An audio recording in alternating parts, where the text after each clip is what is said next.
চোখের সামনে যদি এত এত খাবার থাকে তাহলে কি কখনো মন খারাপ থাকে? কখনোই না। আসসালামু আলাইকুম সবাইকে, welcome to my mini blog guys. এই দিন একটু মন খারাপ ছিল, সো এই জন্য আমি আর আমার একটা ফ্রেন্ড বাইরে চলে গেছি ঘুরতে।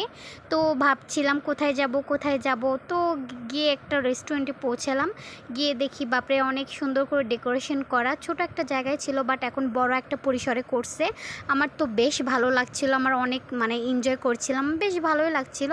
তারপরও ওখানে গিয়ে যে বসলাম, আমরা গেলাম, গিয়ে দেখি অনেক মানুষেরই ভিড়, অনেক সেলিব্রিটি মানুষও ছিল ওখানে। যাই হোক, আমার অনেক ভালোই লাগছিল।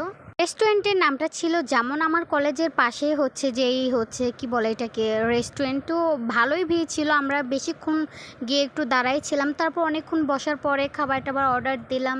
দেওয়ার পরে অনেকক্ষণ ধরে বসে আছি, যে কেউ কিছু বলেও না, করে না, কিচ্ছু করতেছে না। তো আমি কি করব, একা একা ভাবতেছি যে দেখি কি করা যায়। তো দেখতেছি আশেপাশে যত সুন্দর সুন্দর জিনিসগুলো ওরা করছে।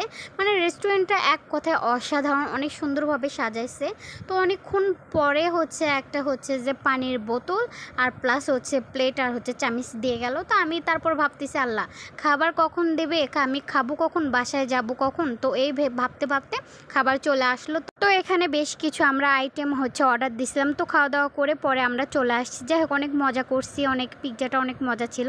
যাই হোক, আমার ভিডিও যারা দেখো কেমন লাগে অবশ্যই কেমন হয়েছে জানাবা, আর ভালো লাগলে অবশ্যই লাইক দিয়ে দেবা। Tata, bye bye.